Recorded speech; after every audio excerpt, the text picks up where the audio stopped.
All right, welcome back everybody to the deep dive. You know how this works, right? We take a look at the research and the information, break it down, and, well, we basically do the heavy lifting for you. That's right. We go deep so you don't have to. Exactly. And for this particular deep dive, we have something special for our Filipino listeners out there. All you amazing, aspiring real estate salespersons, agents, and realtors, especially those of you who are part of the Excel Edge family. Kumusta po sa lahat? It's great to be connecting with you all again.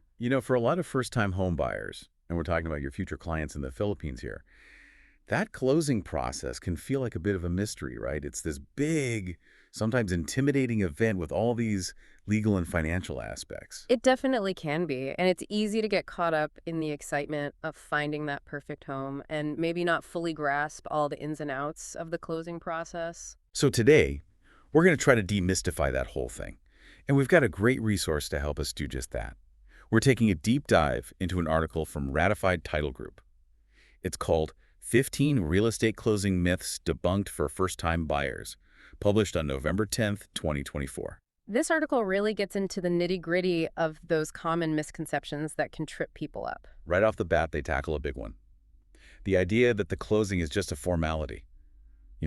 Just sign on the dotted line and you're done. Yeah, that's definitely a misconception. I think sometimes people, especially first-timers, see it as just the final step where they get the keys and can finally celebrate. But it's so much more than that, isn't it? Yeah. Ratified Title Group emphasizes that this is a serious legal and financial event.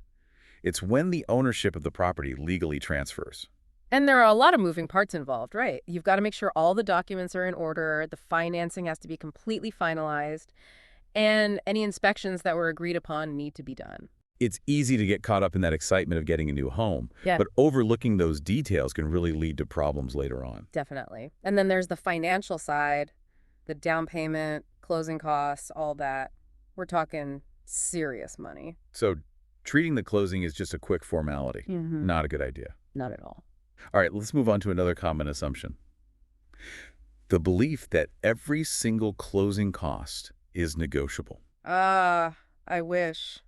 Wouldn't that be great? To be able to haggle over every single fee? Well, the article does point out that there is some flexibility in certain areas, but not with everything. Right. It's important to make that distinction. They explain that lender fees, like what the bank might charge, can sometimes be negotiated.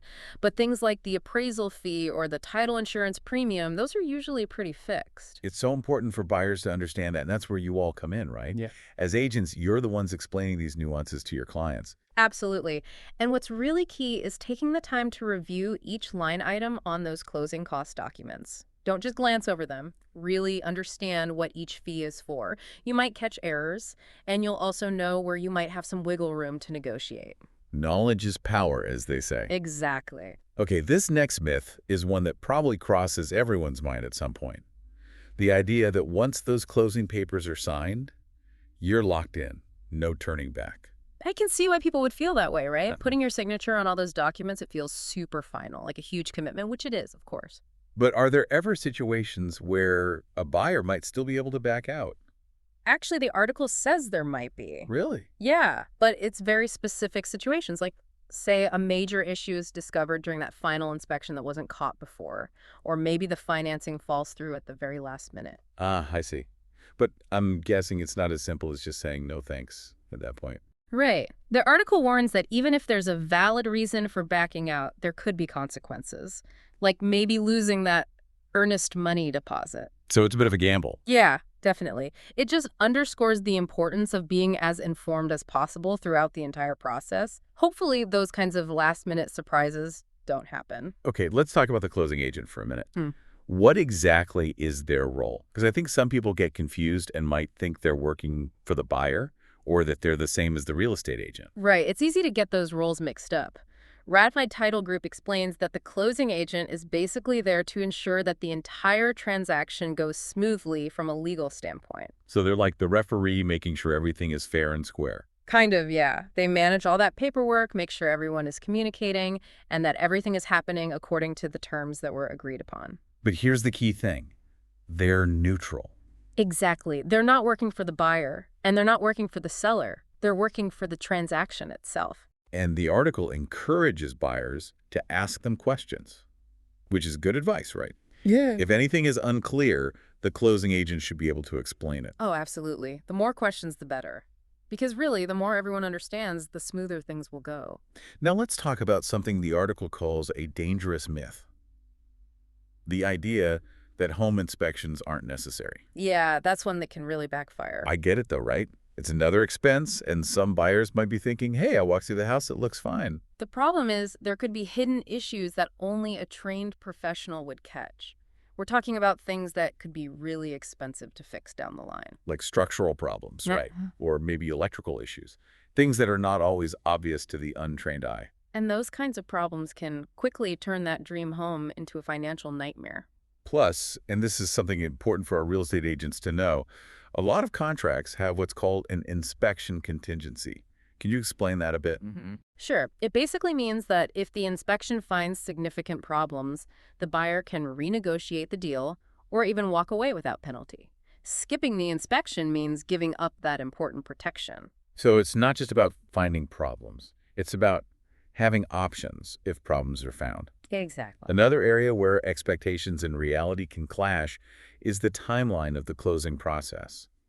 A lot of first-time buyers might think that once their offer's accepted, they'll be getting those keys in a matter of days. It would be nice if it were that quick, but the reality is that closings usually take weeks, sometimes even months to complete. There are a lot of factors that come into play, right? Yeah. The financing, the inspections, all the paperwork, it all takes time. And that's why it's so important to keep those lines of communication open with both the real estate agent and the lender. They can give a much more realistic estimate of how long things will take. So managing those expectations right from the start can really make a big difference in how smoothly everything goes. Okay, let's tackle this idea of the all-important closing signature. You know, the moment when everyone gathers around the table, pens in hand, ready to make it official. It feels like that's the most crucial part. It's definitely a big moment, the one everyone's been working towards. But the article makes a great point.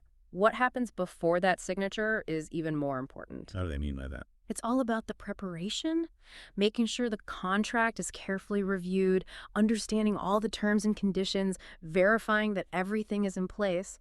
That's what sets the stage for a successful closing. So it's like building a house. The signature might be putting on the roof, but it's all the work that went into the foundation and framing that really matters. A perfect analogy. And don't forget about making sure your clients really understand what they're signing. It's easy to get caught up in the excitement and just rush through it, but they need to know what they're agreeing to. Absolutely. Okay, let's talk about power dynamics for a second. There's this perception, especially among first-time buyers, that the seller always has the upper hand during closing. Yeah, you hear that a lot, the idea that the seller is calling all the shots. But the article pushes back on that. Yeah. They say that buyers actually have a lot more leverage than they might realize. Right. The seller wants to sell, the buyer wants to buy. It's a two-way street. So what kind of leverage does a buyer have? Well, they have the ability to negotiate the terms of the sale, the price, contingencies. They don't have to just accept whatever the seller offers. Yeah. And being informed about the market, knowing what comparable properties are going for, that gives them even more power to negotiate effectively. So it's all about being prepared and knowing your worth. Exactly. All right, another myth to bust.